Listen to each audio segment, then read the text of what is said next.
तुलसीदास जी कहते हैं, यदि तू भीतर और बाहर दोनों ओर उजाला चाहता है तो मुख रूपी द्वार की जीभ रूपी देहली पर राम नाम रूपी मणिदीप को रख। ब्रह्मा के बनाए हुए इस प्रपंच दृश्य जगत से भली भांति छूटे हुए वैराग्यवान मुक्त योगी पुरुष इस नाम को ही जीभ से जपते हुए तत्व ज्ञान रूपी दिन में जागते हैं और नाम तथा रूप से रहित अनुपम अनिर्वचनीय अनाम्य ब्रह्म सुख का अनुभव करते हैं। जो परमात्मा के गुण रहस्य को यथार्थ महिमा को जानना चाहते हैं वे जिज्ञासु भी नाम को जीभ से जप कर उसे जान लेते हैं। लौकिक सिद्धियों के चाहने वाले अर्थार्थी साधक लौ लगाकर नाम का जप करते हैं और अनिमादि 8 सिद्धियों को पाकर सिद्ध हो जाते हैं। राम राम दोस्तों, आओ पाठ शुरू करते हैं।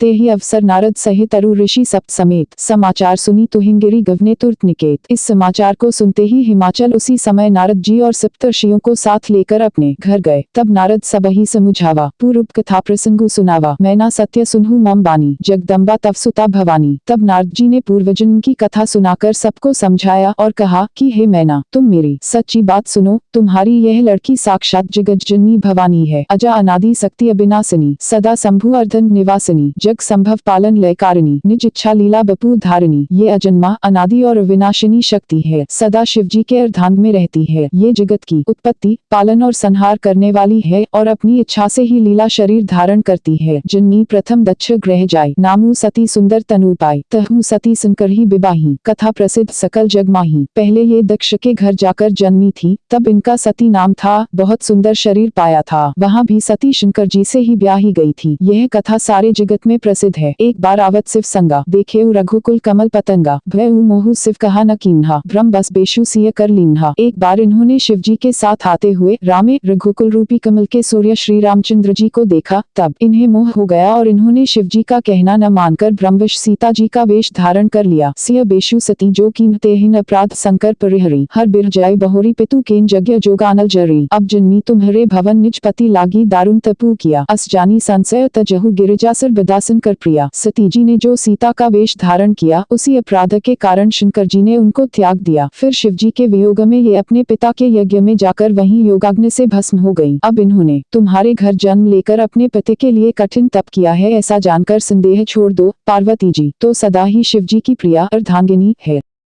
सुनी नारद के वचन तब सब कर मिटा विषाद, क्षण महु व्यापेउ सकल पर घर घर यह संवाद। तब नारद के वचन सुनकर सबका विषाद मिट गया और क्षण भर में यह समाचार सारे नगर में घर घर फैल गया। तब मैना हिमवंतु आनंदे, पुनि पुनि पार्वती पद बंदे, नारी पुरुष शिशु जुबा सयाने, नगर लोग सब अति हर्षाने। तब मैना और हिमवान आनंद में मग्न हो गए और उन्होंने बार बार पार्वती के चरणों की वंदना की। स्त्री पुरुष बालक युवा और वृद्ध नगर के सभी लोग बहुत प्रसन्न हुए, लगे हुनपुर मंगल गाना, सजे सबहिन हाट घटनाना, भांति अनेक भई जैवनारा, सुपशास्त्र जस कछु व्यवहारा। नगर में मंगल गीत गाए जाने लगे और सबने भांति भांति के सुवर्ण के कलश सजाए। पाकशास्त्र में जैसी रीति है उसके अनुसार अनेक भांति की ज्योनार हुई, रसोई बनी, सो जैवनार की जय बखानी, बसहीन भवन जयहीन मातु भवानी। सादर बोले सकल बराती, विष्णु बिरंची देव सब जाति। जिस घर में स्वयं माता भवानी रहती हो वहाँ की ज्योनार भोजन सामग्री का वर्णन कैसे किया जा सकता है। हिमाचल ने आदर पूर्वक सब बरातियों को विष्णु ब्रह्मा और सब जाति के देवताओं को बुलवाया। विविधि पाती बैठी जैवनारा, लागे परोसन निपुण सुआरा, नारी वृंद सुर जैवत जानी, लगी देन गारी मृदु बानी। भोजन करने वालों की बहुत सी पंगति बैठी, चतुर रसोइये परोसने लगे। स्त्रियों की मंडलियां देवताओं को भोजन करते जानकर कोमल वाणी से गालियां देने लगी। गारी मधुर स्वर देहिन सुंदरी बिंग्य बचन सुना वहीं, भोजनु करहिन सुरति बिलम्बु बिनोदु सुनी सचु पावहीं। जैवत जो बध्यो आनंदु सो मुख कोटिहु न परै कयो, अचवाई दीन है पान गवने बास जह जाको रयो।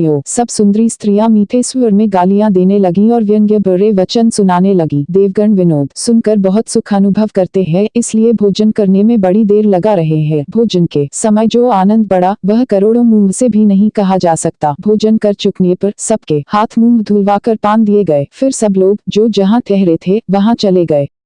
बहुरी मुनि हिमवंत कहूँ लगन सुनाय, समय बिलोकी विवाह कर पठे देव बोलाई। फिर मुनियों ने लौटकर हिमवान को लगन पत्रिका सुनाई और विवाह का समय देखकर देवताओं को बुला भेजा। बोली सकल सुर सादर लीन रहे, सबही जथोचित आसन दीन रहे। वेदी वेद विधान सवारी, सुभग सुमंगल गावहिन नारी। सब देवताओं को आदर सहित बुलवा लिया और सबको यथा योग्य आसन दिए। वेद की रीति से वेदी सजाई गई और स्त्रियां सुंदर श्रेष्ठ मंगल गीत गाने लगी। सिंहासनु अति दिव्य सुहावा, जय न बरनी बिरंची बनावा। बैठे शिव विप्रन सिरुनाई, हृदय सुमिरी निज प्रभु रघुराई। वेदिका पर एक अत्यंत सुंदर दिव्य सिंहासन था, जिसकी सुंदरता का वर्णन नहीं किया जा सकता, क्योंकि वह स्वयं ब्रह्मा जी का बनाया हुआ था। ब्राह्मणों को सिर नवाकर और हृदय में अपने स्वामी श्री रघुनाथ जी का स्मरण करके शिव जी उस सिंहासन पर बैठ गए। बहुरी मुनि सिंहोमा बोलाई, करी सिंगारू सखी ले आई, देखत रूपु सकल सुर मोहे, बरने छवि अस जग कभी को है। फिर मुनीश्वरों ने पार्वती जी को बुलाया, सखियां श्रृंगार करके उन्हें ले आई। पार्वती जी के रूप को देखते ही सब देवता मोहित हो गए। संसार में ऐसा कवि कौन है जो उस सुंदरता का वर्णन कर सके। जगदम्बिका जानी भव भामा, सुरन मनहीन मन कीन प्रणामा, सुंदरता मर्जाद भवानी, जय न कोटिहूँ बदन बखानी। पार्वती जी को जगदम्बा और शिव जी की पत्नी समझकर देवताओं ने मन ही मन प्रणाम किया। भवानी जी सुंदरता की सीमा है, करोड़ों मुखों से भी उनकी शोभा नहीं कही जा सकती। कोटिहूँ बदन नहिन बने बरनत जग जननी शोभा महा, सकुचहिन कहत श्रुति शेष सार्धमंद मति तुलसी कहा। छबिखानी मातु भवानी गवनी मध्य मंडप शिव जहा, अवलोकी सकहिन न सकुच पति पद कमल मनु मधुकरुतहा।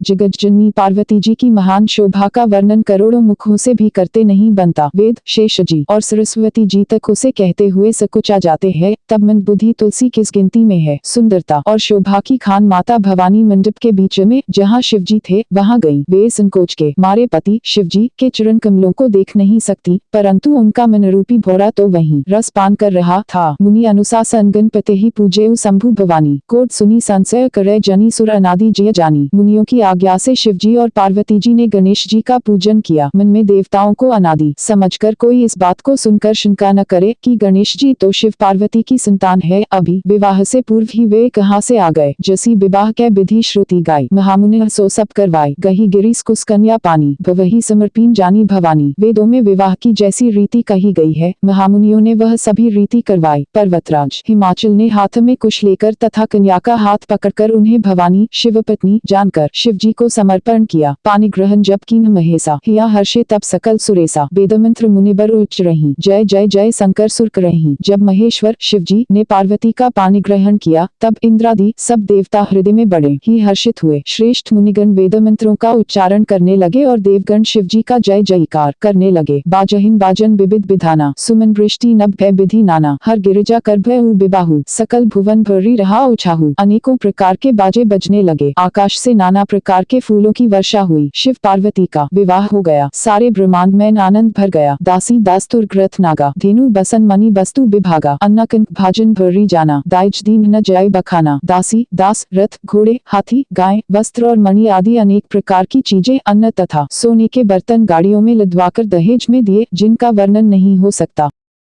दाइज दियो बहु भांति पुनि कर जोरी हिमभूधर कहो, का देवन पूरन काम शंकर चरण पंकज गही रहो। शिव कृपा सागर ससुर कर संतोषु सब भाते हिम कियो, पुनि गहे पद पाथुज में ना प्रेम परिपूर्ण हियो। बहुत प्रकार का दहेज देकर फिर हाथ जोड़कर हिमाचल ने कहा, हे शंकर आप पूर्ण काम है, मैं आपको क्या दे सकता हूँ। इतना कहकर वे शिव जी के चरण कमल पकड़कर रह गए। तब कृपा के सागर शिव जी ने अपने ससुर का सभी प्रकार से समाधान किया। फिर प्रेम से परिपूर्ण हृदय मैना जी ने शिव जी के चरण कमल पकड़े और कहा, नाथ उमा मम प्राण समगृह किंकरी करेहु, क्षमेहु सकल अपराध भोई प्रसन्न बरु देहु। हे नाथ, यह उमा मुझे मेरे प्राणों के समान प्यारी है, आप इसे अपने घर की टहलनी बनाइएगा और इसके सब अपराधों को क्षमा करते रहिएगा। अब प्रसन्न होकर मुझे यही वर दीजिए। बहु विधि शंभु सासु समुझाई, गवनी भवन चरण सिरुनाई, जननी उमा बोली तब लीन नहीं, लय उचंग सुंदर सिख दीन नहीं। शिव जी ने बहुत तरह से अपनी सास को समझाया, तब वे शिव जी के चरणों में सिर नवाकर घर गयी। फिर माता ने पार्वती को बुला लिया और गोद में बैठाकर यह सुंदर सीख दी, करेहु सदा शंकर पद पूजा, नारिधर मुँह पति देव न दूजा, बचन कहत भरे लोचन बारी, बहुरी लाय और लीन ही कुमारी। हे पार्वती, तू सदा शिव जी के चरण की पूजा करना, नारियों का यही धर्म है, उनके लिए पति ही देवता है और कोई देवता नहीं है। इस प्रकार की बातें कहते कहते उनकी आंखों में आंसू भर आए और उन्होंने कन्या को छाती से चिपटा लिया। कत विधि सृजी नारी जगमाही, पराधीन सपनेहु सुख नाही, भय अति प्रेम बिकल महतारी, धीरजु कीन कुसमय बिचारी। फिर बोली कि विधाता ने जगत में स्त्री जाति को क्यों पैदा किया, पराधीन को सपने में भी सुख नहीं मिलता। यूं कहती हुई माता प्रेम में अत्यंत विकल हो गई, परंतु कुसमय जानकर दुख करने का अवसर न जानकर उन्होंने धीरज धरा। पुनि पुनि मिलती प्रति गही चरना, परम प्रेमु कछु जाय न बरना, सब नारियल मिली बेटी भवानी, जय जननी और पुनि लपटानी।